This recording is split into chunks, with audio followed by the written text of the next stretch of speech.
So today I'm going to share with you a story about a time where I made a crucial mistake while coaching a special group of players at practice one day. Now, what I do find interesting is that I truly believe some people will look at this incident and think, you didn't make a mistake. You were totally justified in your actions. I do know that this mistake could have totally been ignored, overlooked, pushed to the side, and we all could have just moved forward without addressing anything that I had done. And I also believe that the players themselves, while being young at the time, didn't quite fully understand the mistake I made. They possibly just thought, you're a person of position and authority. We do trust you. So therefore, that just must be how you coach. That must be how coaches coach. That must be how leaders lead. So we were at the mid-season point in our season. And as coaches know, the midpoint of a season can be crucial.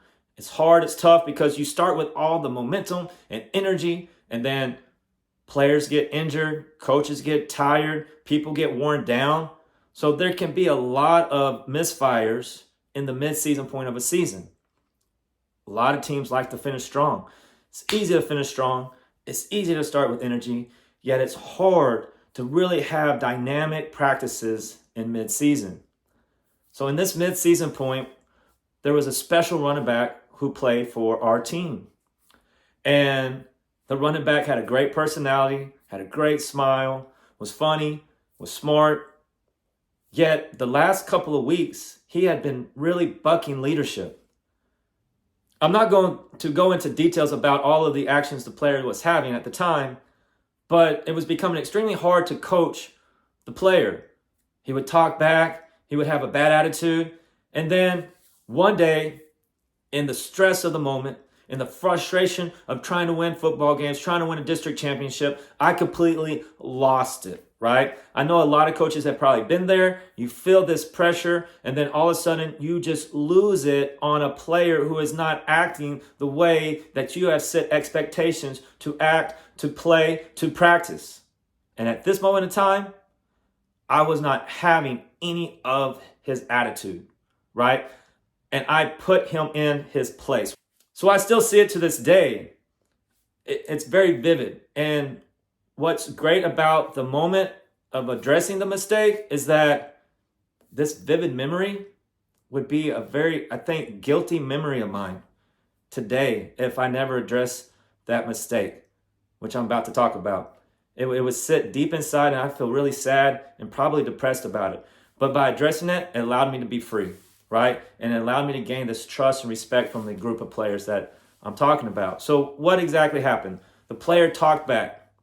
And as the player talked back, I talked right back. I put him in his place, right? And then not only did I tell the player to leave the practice field and to never, ever step back on this field again, I leashed out a couple of cuss words at the same time.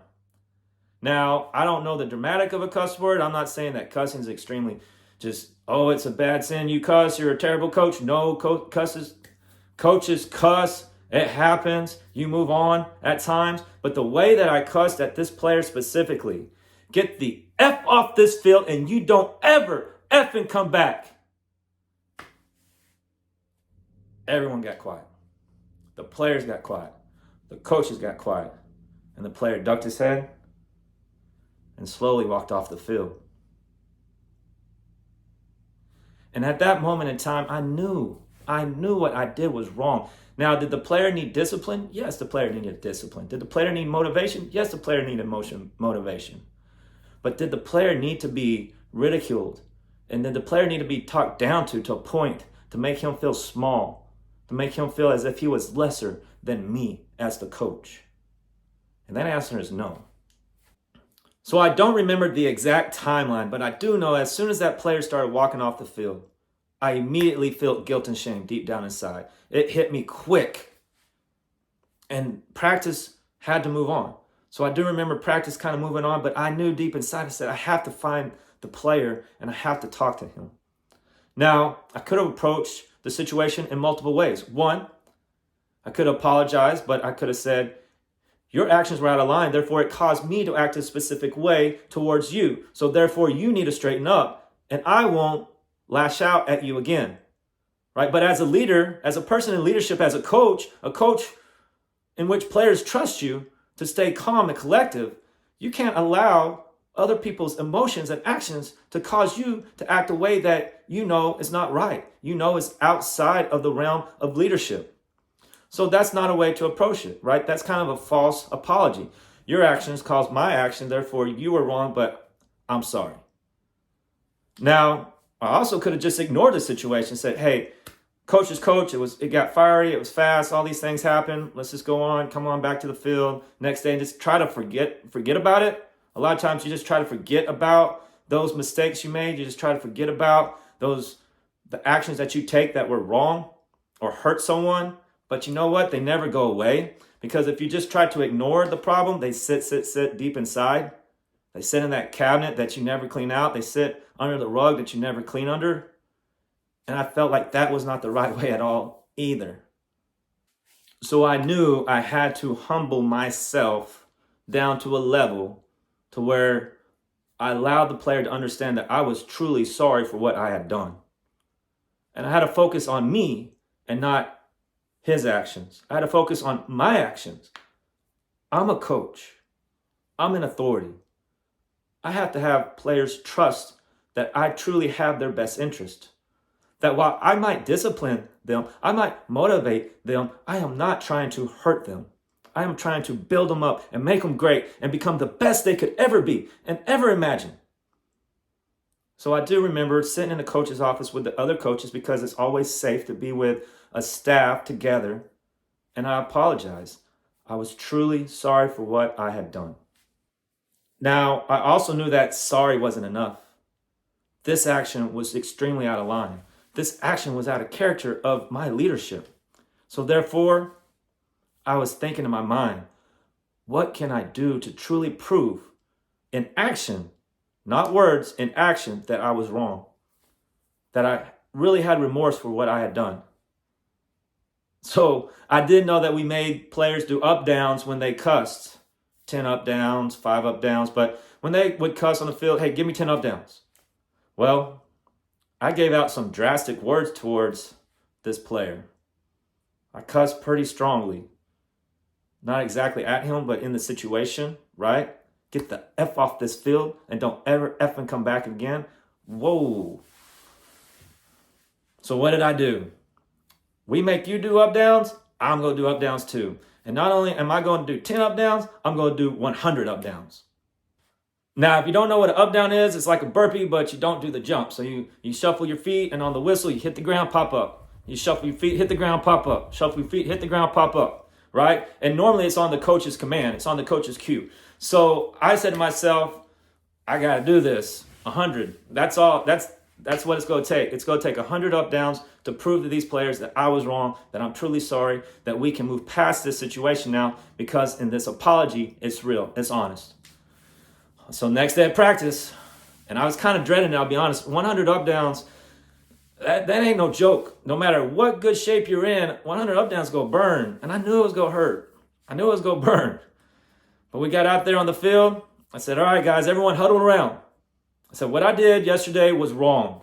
I should not have cussed in anger towards the player. I should not have kicked him off the field, right? What I did was wrong, guys. And in that, I'm going to do 100 up downs right here. And you are going to be my whistle. So therefore, I started chopping. Chop your feet, chop your feet. And they say, I don't remember if they had a whistle or hit. I hit the ground. Hit the ground. We at 1. Hit the ground. We at 5. We at 10. Now I kept going and going, and I promise you in my mind, I'm like, oh, this is burning already. We're about halfway through at 50, and I was like, I'm not sure if I can make it. I don't think I can make this.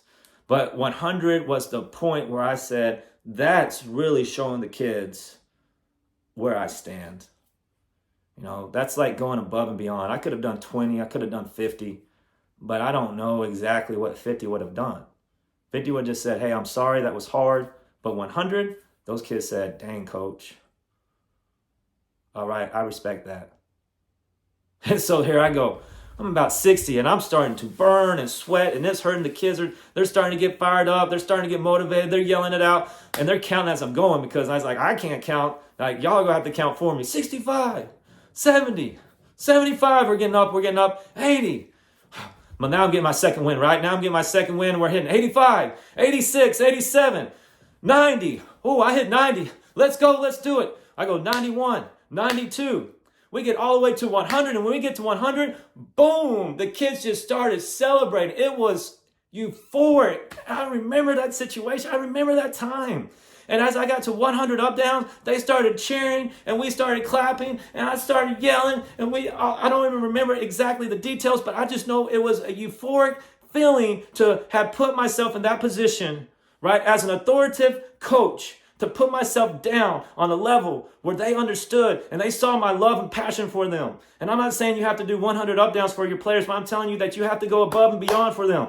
Right? It's not about guiding and forcing players to do exactly what you want. It's about loving them and it's about putting yourself in their shoes. It's about understanding the situation. It's about having that true love and desire for them to exceed above and beyond, to put yourself in a position that's going to maybe even humiliate you, right? At a time.